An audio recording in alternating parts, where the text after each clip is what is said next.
Yeah, we're going to start the Haggadah. I just returned this morning from a 4-day trip accompanying my Rebbitzin, who was teaching a group in Europe. And I want to share just a few short reflections with you from the trip. First of all, we went to Yeshivat Ohr Somayach. He was known to provide, I would say, even lavish support for people who needed support.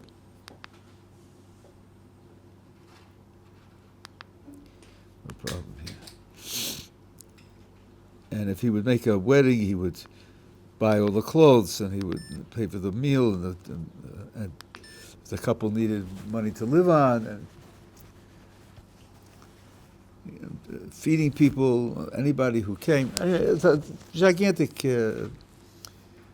project that he instituted. And when we arrived there was a wedding going on.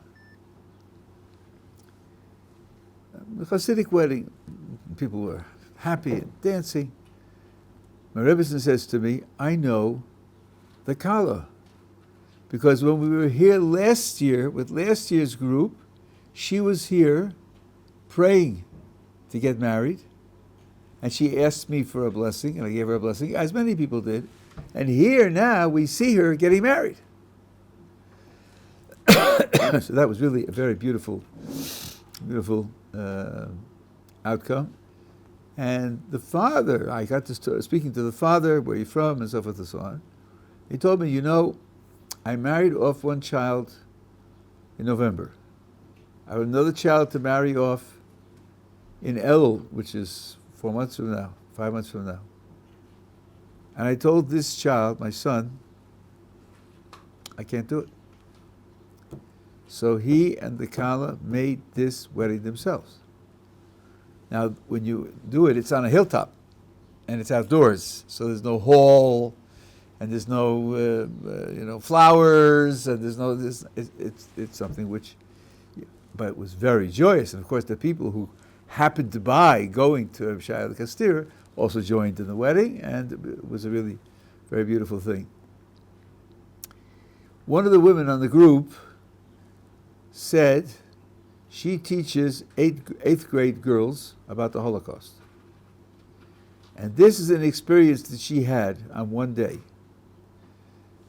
The first class, a girl says to her, my mother was saved from being killed by a Nazi. This took place in Budapest.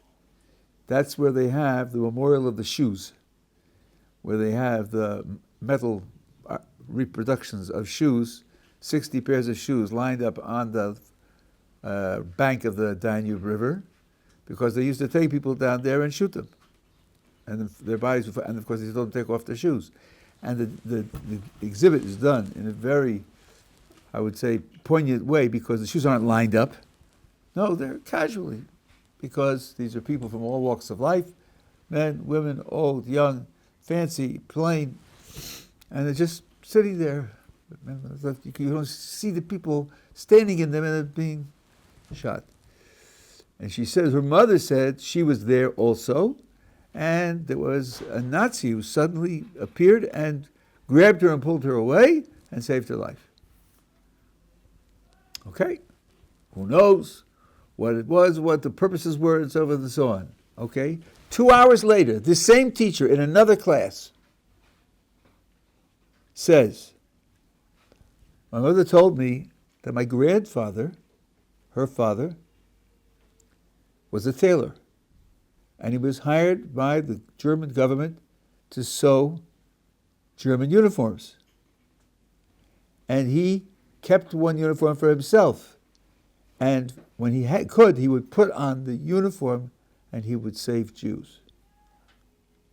Oh, that changes the story, doesn't it? It wasn't a Nazi who was okay, or a Nazi with a conscience. It was a Jew dressed up as a Nazi. So that's a lesson in caution. in drawing conclusions from what you see.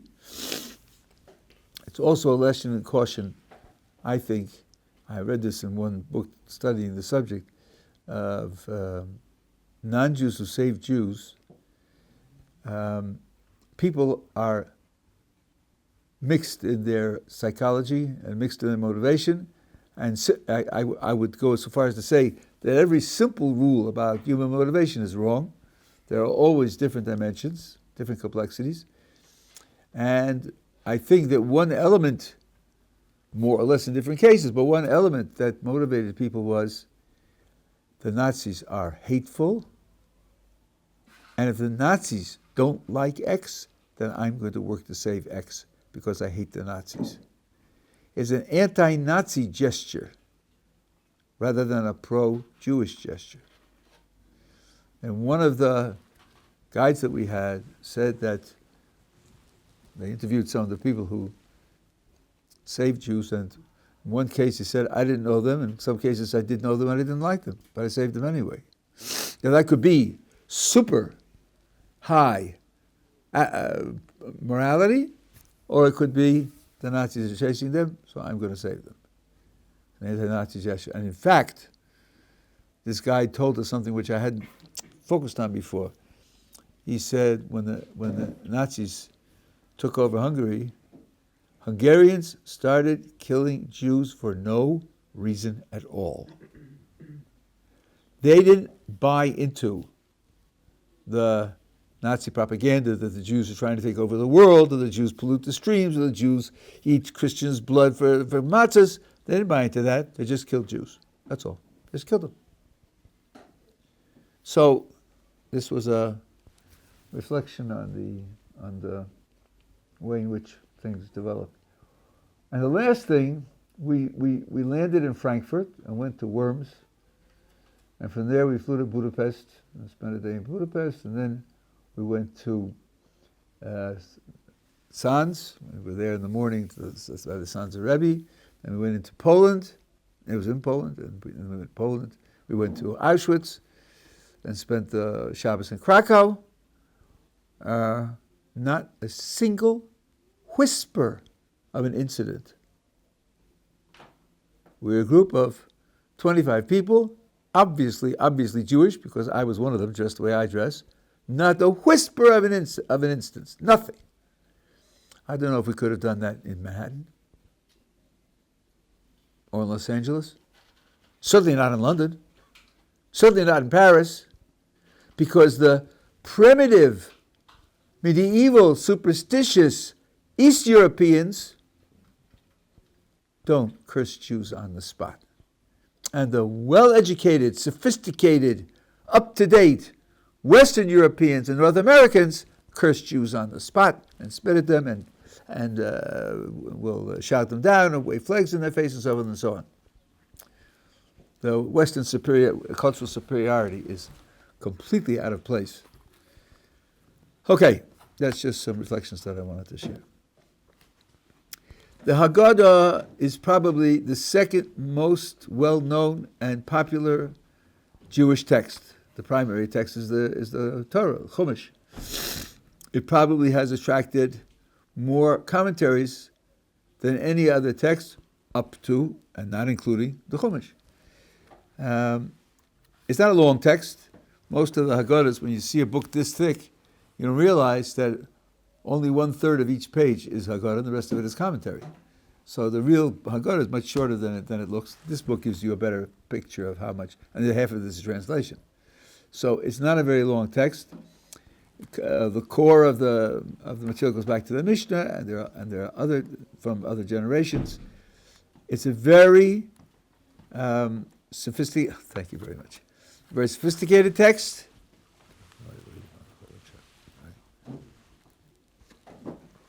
It has many dimensions. What I'm going to share with you are only the dimensions for which I have a personal preference.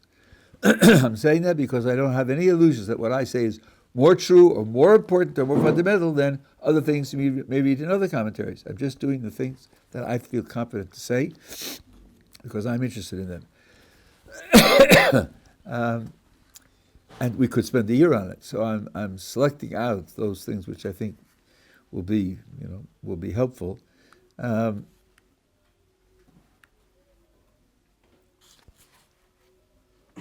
My background is in logic, particularly, in philosophy generally, and I have some interest in the Hebrew language, analyzing the meanings of words, and I have some passing acquaintance with Kabbalistic ideas. So those are the kinds of ideas that I'm going to be sharing with you. Okay, on page 19, you have a list of the 15 levels, 15 stages of the Haggadah, and they're compared to the 15 steps in the temple courtyard, coming from the entrance up to the highest position. They're called malos. A mala is a thing which raises you up. And many have the custom to sing the 15 at the beginning, meaning that this list of the stages is part of the Haggadah itself. Now there is a linguistic peculiarity in this list.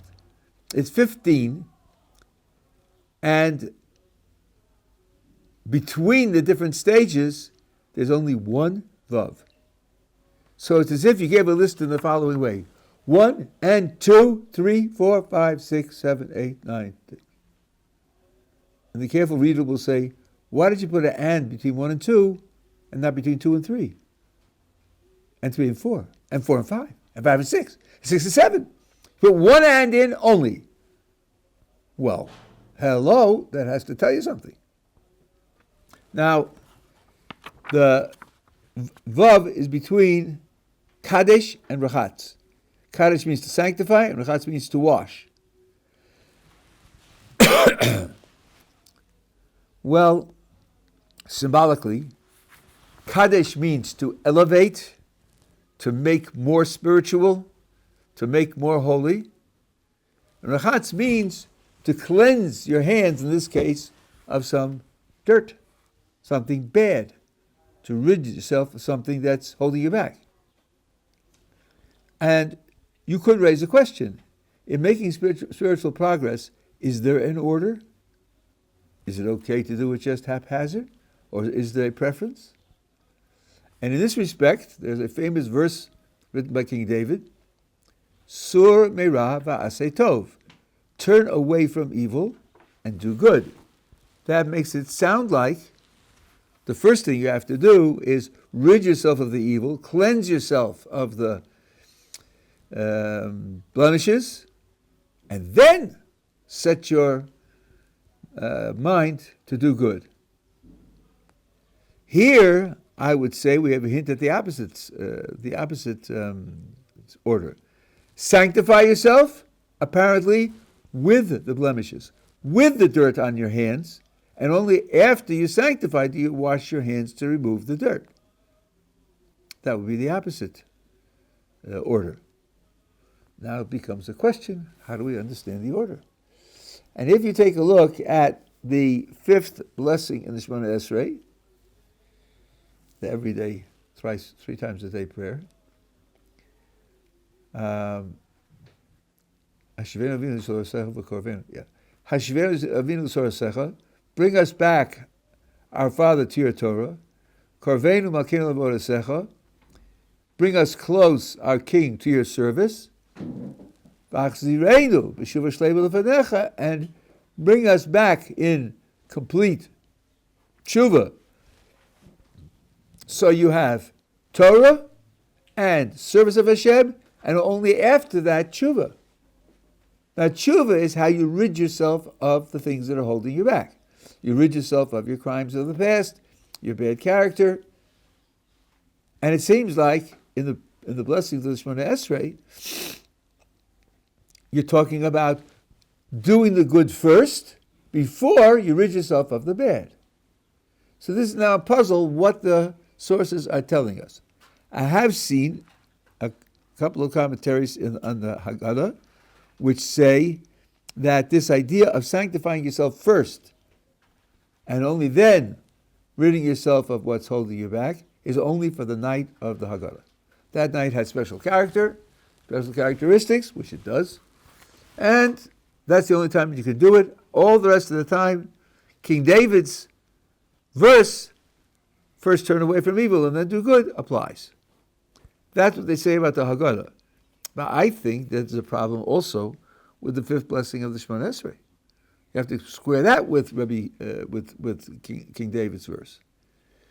So I think, now I can't remember whether I heard this from somebody or made it up myself, but I can't quote anybody who said it.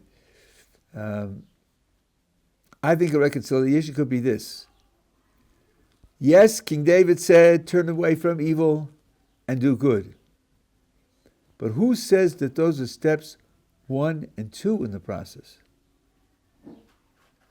Maybe they're steps 2 and 3. And here's how the process works. Step 1, like it says in the Shemona Esrei, is to do good even though you still contain elements that are bad. You are a mixed bag. You have good elements and bad elements. When you do something, it'll be the product of a mixed bag, having some good source and some bad source. So it will not be a perfect good. Do it anyway. Do it anyway. The important thing is that it is good. Then with the strength that you acquire from doing the good thing with its blemishes, use that to start King David's process. Now turn away from evil. And after you've turned away from evil, you can do a good that's perfect. So this would mean that the Shemona Esrei is talking about stages 1 and 2, and King David is talking about stages of 2 and 3. And of course, it could be 2n plus 1. It could be any odd number. You oscillate back and forth. But in each stage of progress, the first move is to do something that's good, even though there are elements in you that are imperfect, which means that the good is imperfect, and it is imperfect. Do it anyway, because it is a good. On balance, it's a good thing. And that can give you the strength to take the next step in cleansing yourself of the things that are evil. That's what's enshrined in the. Now, you can ask this question wherever you are for a Seder. You can ask this question. I say that because I made this up. I never heard anybody notice this, never heard anybody ask for it, and all the commentaries that I've, except for that one, and it's not typically mentioned. So it's a good question to ask at the Seder. And if you get other good answers, you come and tell me. I'll be very happy to hear them. So that's number 1. Now comes Kiddush, page 21. Again, Kiddush we could spend the whole week on, but I'm just going to pick out certain strands to share with you. With the bottom paragraph on the page, it's not Shabbos this year, and I'm not going to speak about Brit Yagafen. Okay, so, blessed are you, Shem, God, King of the universe, who has chosen us from all nations, exalted us above all tongues, and sanctified us with His commandments. So I think, first of all, the order is very important. Are we special because we have His commandments? That's what makes us special. That's what makes us different. That's the essence of what sets us apart from others. The Kiddush says no. Because it has 2 statements of a special relationship between the Kaddish Baruch Hu and us before you get to the commandments. First, He chose us from all nations. And second, He exalted us above all tongues before He sanctified us with the commandments. And presumably those are preconditions for sanctifying us with the commandments. So we have to understand as best we can what they are and why they would be preconditions. Well, He chose us. Yes, He did, but He didn't choose us arbitrarily. This wasn't a matter of putting 70 or 71 names into a hat and picking one out at random. He chose us because of the fact that we were different in certain ways. Taking a sliver out of a longer discussion by the Ramchal, Ramchal says that before Adam and Chava ate from the tree of knowledge, they were on a certain spiritual level, and the whole world was on a certain spiritual level. And when they ate, they caused a terrible degradation to occur to them and to the world as a whole. So to give it to you schematically, if you imagine a world having a physical layer and above that a spiritual layer, and you imagine the world before they ate from the tree, so let's put it here in space. Here's the physical layer and here's the spiritual layer. When they ate from the tree, the whole world took a step down. What was the physical layer before becomes the new spiritual layer. A new physical layer is created below that. It didn't exist at all before. And the spiritual level, which existed in the Garden of Eden, became inaccessible. The whole world took a step down. Well, what's going to happen from now on? The world was created for a purpose. That purpose was expressed by facing a certain challenge on a certain level. You can't just abandon that level. To abandon that level would mean to abandon the project for which the world was created. So there was a period of rehabilitation where the Ramchal says, this is the first part of the Derech Hashem, any human being and all human beings could have done it, could have raised themselves to the point where they could represent the reality of the spiritual level of Gan Eden in this world. That means to represent is a weak term. You know, a picture of a person represents the person, but you can't talk to the picture. But at least it represents. His appearance is there. Here also, there was an attempt for human beings to take a step up to represent the reality of that spiritual level that existed in Gan Eden. Only one person did it. Abraham did it. But it wasn't favoritism before that. Before that, anyone could have done it. Now, his having done it and having passed it down to his children made us special. That's one thing. And the other thing is, he exalted us above all tongues. The original language of the world was Hebrew. And we preserved that, and the other nations lost it. And by the way, when you read about the Tower of Babel, and it says that all of the nations were of one speech and one agreed upon set of principles, there are commentators who say something quite sophisticated there. It doesn't mean there weren't other different ancient languages. It doesn't mean that. In fact, we have sources of languages going back to before the period of the Tower of Babel. But in addition to the local languages, there was also the international language of Hebrew. So you had one international language plus local languages. And in human history, you've had that many times. When the Greek culture was ascendant in this area of the world, any educated person spoke Greek, in addition to his local language. 150 years ago, 200 years ago, the international language was French. Today, the international language is English. Wherever you go, almost without exception in the world, you can find a local who understands English. Half of the world's publications are in English. Half of all the world's publications are in English. 3/4 of all the world's scientific publications are in English. English is a must. You simply have to have it. Now, languages aren't, let me say this carefully. Not all languages are conventional. Does House, the letters and the sound, have any intrinsic relationship to that thing in which you live? Not really. In different languages, you have different sounding words altogether. House in English and bayit in Hebrew don't sound at all like one another. They don't have any relationship linguistically whatsoever. But, according to many sources, Hebrew isn't like that. Hebrew is the language out of which the world was created. That's one of the meanings of calling it Lashon HaKodesh, the language of holiness. And although the Rambam does say that Hebrew is conventional, but I think there are many sources that disagree with him. And then that means that a person whose first language is Hebrew, or at least who can speak and think in Hebrew, has access to a certain set of concepts that are more real than other concepts. And here I want to warn you that the Hebrew language cannot be well understood by using dictionaries. All the dictionaries have mistakes in them.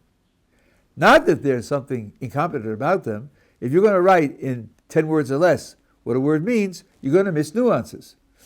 Sometimes there are mistakes. You ask the average English Hebrew speaker who knows some English, what is a nachal? He'll tell you it's a river or a stream. But it says in the book of Genesis that the servants of Isaac dug in the nachal and found water. Were they digging in the stream, do you think? Or the river? I don't think so. You don't dig in a river to find water, do you? You dig in a river bed. That's what in Arabic is called a wadi. It's become a Hebrew word also. Those are riverbeds, places where 340 days a year there's no water at all. When there's rain in the highlands, the water goes flowing down the wadi, and if people are caught there, they can be drowned by it. But the rest of the time it's dry. So Nachal means riverbed, not river. Yam, according to many, means seabed. We have a verse that says, like the waters that cover the Yam. The waters aren't covering the sea. The waters are the sea, thank you. The waters are covering the seabed. And the word Yam means seabed. Okay, those are just nuances of everyday speech. But what about the word shalom? Shalom is often translated as peace. That's a really very, I would say, disappointing and crude mistake. Because in the English language, peace is a negative concept. It means no disturbance, no noise, no confusion. In English, you could say correctly that the graveyard is very peaceful. You could never associate the word shalom with a graveyard. Never. Shalom comes from a root which means whole, complete, and sometimes perfect. We don't say that about graveyards. So when we look for shalom, we're not looking for a ceasefire. That's not shalom. An armistice. We're not talking about that. We're talking about integration, sharing, cooperating, partnership. Anyway, so Kadosh Baruch Hu enabled us to retain the language of Hebrew, and the language of Hebrew sets our minds working in a way that gives it a higher relationship to reality, in particular the ultimate roots of reality. And here I want to mention, just because it's interesting and instructive in certain ways, there was a French linguist and philosopher in the 19th century who said, and there was great competition between the French and the English, we French have a tremendous advantage over the poor, crippled English, because our language reflects the natural order of thought. When a person thinks, he thinks of an object first, and then he thinks of its qualities. In French, the adjectives come after the noun. In English, the adjectives come before the noun. So just imagine the poor English-speaking person. His mind is working one way, his language is working the other way. No wonder he's confused. No wonder he's incompetent, because he's got a conflict between his language and his mind. We laugh today at the naivete of that French linguist, because we understand that the language you learn to speak has an effect on how your mind thinks.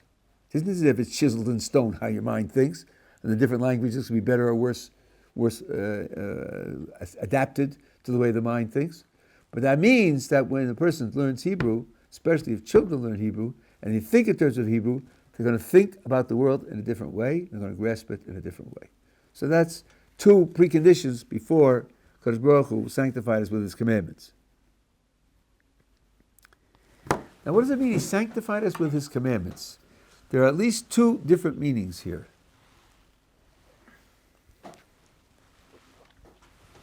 One, I think everyone's familiar with, when you do a mitzvah, you add holiness to your life.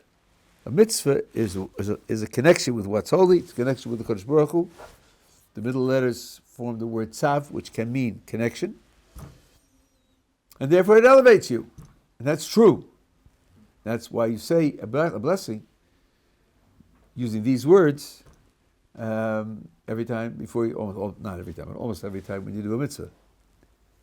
But there's another meaning to these words, and that is when he gave us the commandments that created a national holiness for the Jewish people. Not when you carry out a commandment, but just standing at Sinai and receiving the commandments. And the idea is expressed in a Rashi, as explained by Sfas Emes. The psukim at the end of Dvarim say, the Torah is not in heaven that you should say, who will go to heaven and bring it down for us. The Torah is not over the sea that you should say, who's going to cross the sea and get it for us. So when we read that, naively, we think, if the Torah were in heaven, we'd have an excuse not to do it. It's impossible to go to heaven. So we would say, you know why I'm not keeping kosher, God? Because you put the Torah in heaven where it's inaccessible, or over the sea. Of course, over the sea sounds a little funny. People do travel the sea, so saying that's an excuse sounds a little funny. Rashi says on the spot, because if the Torah were in heaven, we'd have to build ladders to get to heaven to get it. Wow. That's challenging. If the Torah were in heaven, we'd have to build ladders and climb up to get it. Rashi's not taking seriously the idea that it's being in heaven would be an excuse to say we can't get it and therefore we're not obligated. The Sfas Emes, great Hasidic commentator, says that means when the Kadosh Baruch Hu creates a mitzvah, he creates the capacity for performing the mitzvah. It would be like shooting yourself in the foot if you tell a 5-year-old, run a 4-minute mile. He can't run a 4-minute mile. Why would you tell him to do something he can't do? So when the Kadosh Baruch Hu gives a mitzvah, he gives the power to perform the mitzvah. When he gave us the commandments, he has sanctified us to the point where we can do what the commandments require, just giving them to us. Ramchal says that the commandments affect the structure of divine energy coming into the world. Our performance of the commandment opens up blockages or connects channels or orients channels because he wanted us to have that hand in the way the world runs.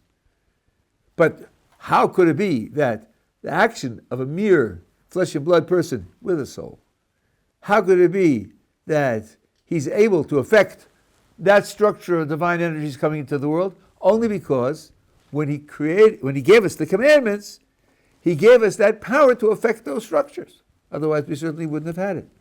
And the Ramchal likens it to a king who sends a messenger on a task.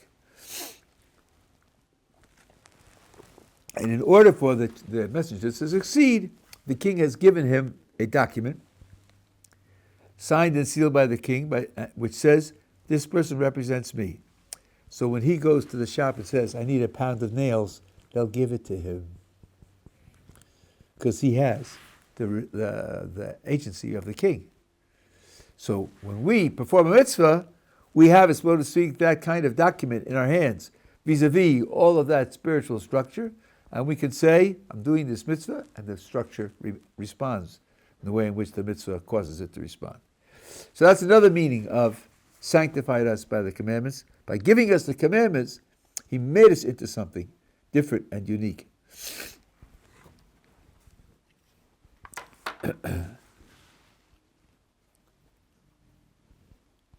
Now here you have in the description of the holiday several words which refer to the same thing, but refer to it on the basis of different qualities.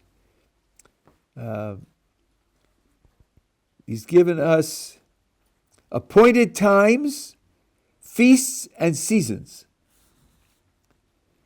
Now, the idea of moed, which is translated as appointed times, is not bad as a translation, but moed comes from a word which means meeting. The Ohel Moed was not a tent that had times. The Ohel Moed is where Moses and HaKadosh Baruch Hu interacted with one another. So the time is appointed for meeting. That's what it's for. Reading it as appointed times leaves out the foundation on which it's built, which is a meeting time. The festivals are meeting times in the simplest, most obvious physical sense of the word. They are pilgrimage festivals. You're supposed to come up to Yerushalayim and come into the temple and offer a sacrifice. And pray there, of course. So, you're going up to the place where God's presence manifests itself. Notice I didn't say dwells, I said manifests itself. And that's a meeting. Moed is used for other times of the world of the year as well, but I'm not going to go into that for now. So that's what Moed means. Then the next word is a Chag. Chag refers to what you do. It's a way in which you celebrate it. It can be used for celebration generally, that's the sacrifice called the Chagiga is the way which, when the temple was standing, we celebrated it. And then it says Zmanim. Zman means time. The date of a holiday isn't an accident. Nothing's really an accident. So the date of a holiday has significance. If you think about it, Pesach and Shavuot and Sukkot, which are the two major festivals of the year, both 7-day festivals, each begin on the full moon. That's not an accident.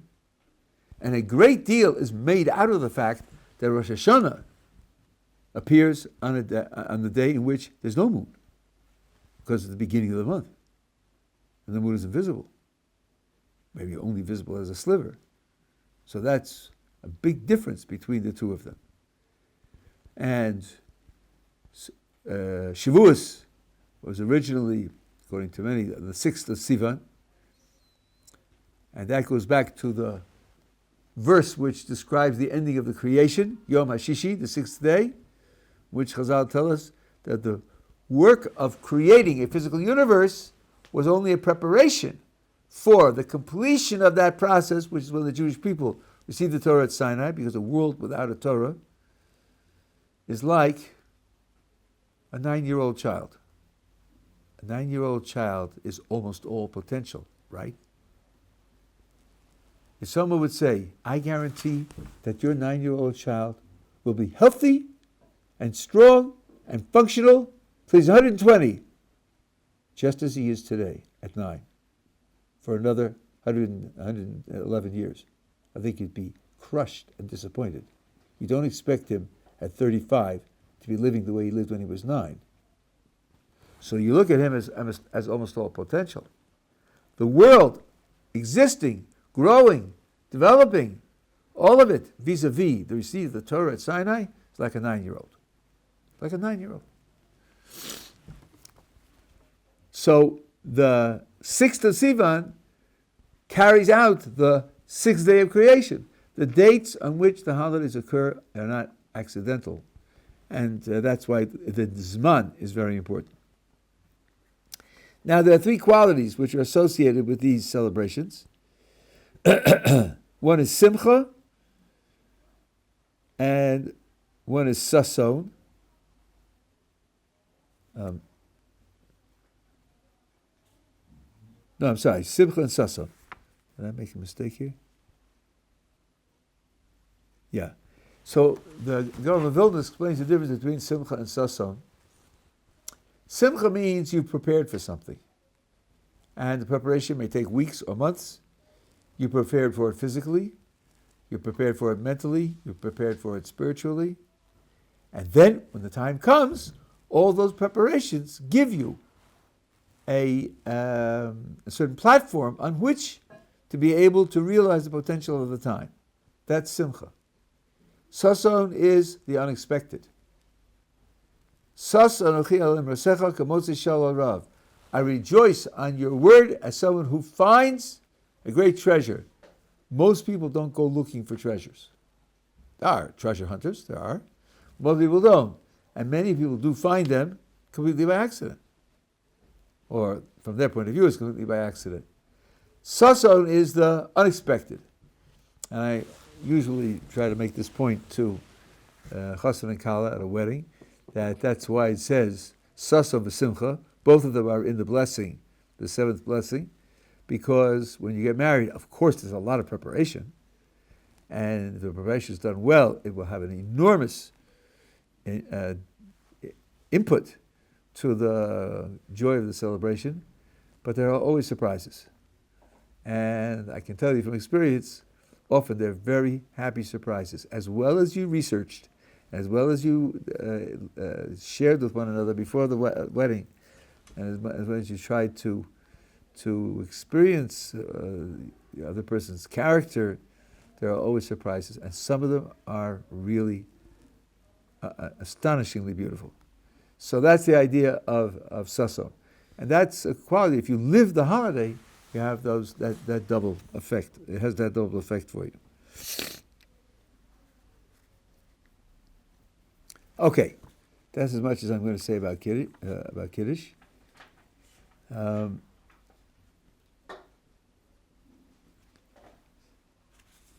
You'll hear from others about the performances of Karpas Amatzah. Let's go to page 25.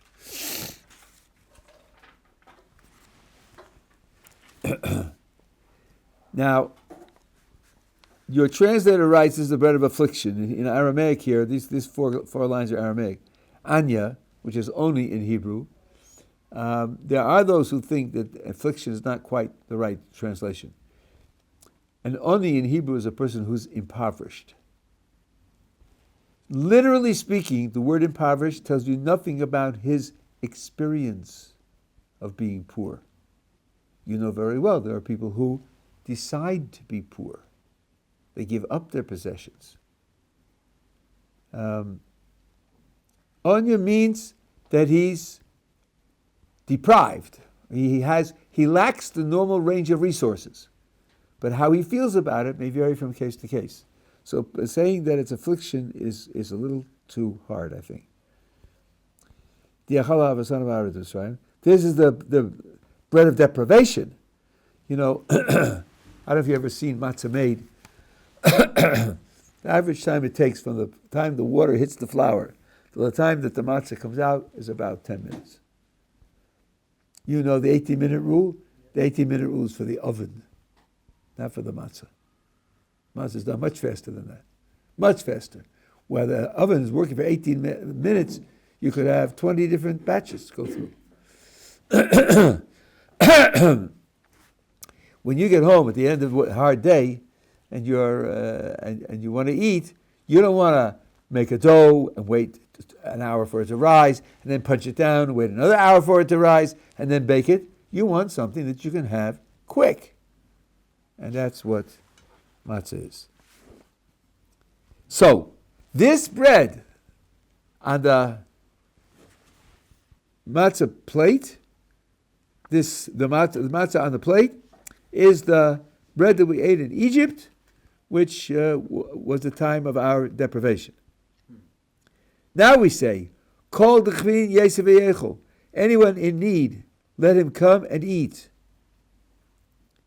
Kol d'tzrich, anyone who requires it, yesef yifsach, come and join our Paschal sacrifice. So here there's a trick. What time of day were these words spoken? Well, there's a rule. Already after the groups were made. Which it can't be, because you can't invite somebody to have your Paschal sacrifice in the evening when you're sitting down to eat, because he's got to have been appointed as part of the group for the sacrifice before it's sacrificed in the afternoon. So these words were not spoken at night, as if, you've recited all Haggadah, it's now 11:30 at night, and now it's time to eat. You open the door and say, anybody hungry out there? Come on in and join us. That's not what's going on. He had to have been invited. But the contrast here is, we ate it when we were deprived. We were slaves. We had next to nothing. Now we can invite the world because we have. And we use what we have to invite the world. Now it says, this year we are here, next year in the land of Israel. Now I'm going to teach you something simple, trivial, and crucial. Who's we? You're going to say it here in Jerusalem. How can you say these words? How can you say this year here, next year in the land of Israel? You're in the land of Israel now. Who's we? The we is the whole Jewish people. Not just me and my friends here in the cellar. It's the whole Jewish people. If you identify with the Jewish people and you think, HaKadosh Baruch Hu gave me the gigantic privilege of being in Yerushalayim, but think of all the ones who aren't in Yerushalayim. What about them? We, the Jewish people, aren't in our ancestral home. And we're expressing the wish that next year should be so. That's the answer to many, many questions. Who is the we? Sometimes it's even who is the I. I'm not talking about that now. This year we are slaves. Next year we'll be free. Well, slaves. On this trip that I mentioned to you, when we were there at the Danube River looking at the shoes, a woman said, her grandmother lived through the Holocaust. She got out. She said she couldn't believe when it happened in Hungary. Because, listen to the words, because we're Hungarians. We're Hungarians. Can't happen here. They knew where it was happening elsewhere. Didn't get to Hungary till 44. But it's not going to happen here because we're Hungarians. So now what? Shall we look back at them and say, what a terrible misconception. How foolish they were. No, they're really Jews. And how did Jews feel in America up to 20 years ago? We're just as American as everybody else. Nobody can look at us differently. We're accepted here. Really? Really? Has the last 20 years taught you anything? The last 5 years? Hopefully. We have the same hopes for the leftists in this country. Some have learned from October 7th, and some still haven't learned. So, the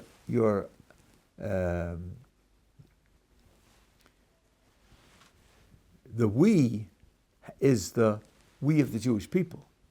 And one must never lose sight of the identity that you have. When this is a very telling passage in the book of Jonah, when he's on the boat and the storm arises, and the people on the boat, who are good people, first they throw over all the cargo. And that doesn't save them. So they cast lots on to find out who is responsible. And the lot comes out on Jonah, and they say to him, they ask him about himself. And the first question they ask him is, "What is your profession?" Ma malachtecha. And what people do you come from? Where's your origin, and where is your destination? Jonah doesn't answer what his profession is. Doesn't answer it. He says, "You want to know about me? I am a Jew, and I serve the Creator of heaven and earth." Full stop.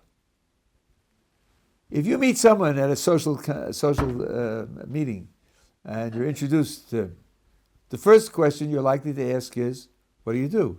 And it doesn't mean how do you spend weekends. It means, what is your work? Because the single question that will reveal more about a person is his work. You'll know what his education is, what his income bracket is, what kinds of friends he has, what he does for recreation. You get a lot of information. Jonah says, "You're asking me what my work is?" You're talking to a Jew. Her work won't tell you what my identity is. I might be a Jew practicing dentistry or a Jew practicing economics, but my identity is a Jew. So the we is the we of the Jew.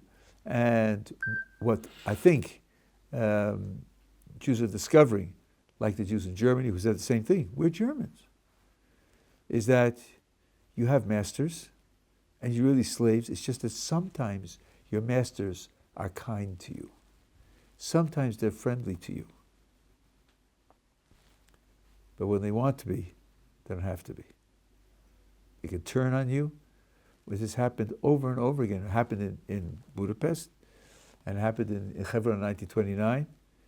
People with whom you say hello in the morning and you greet them and you have a conversation. You sit down and drink coffee together, and then next day they take out a knife and kill you. Same people. The Jew really mustn't feel at home anywhere, except among other Jews. He can be friendly, he should be correct, he should be just, he shouldn't cheat. But, and even in certain cases there can be friendships, but to identify, absolutely not. A Jew cannot identify with any other group. The we in the Haggadah is the we of the Jewish people.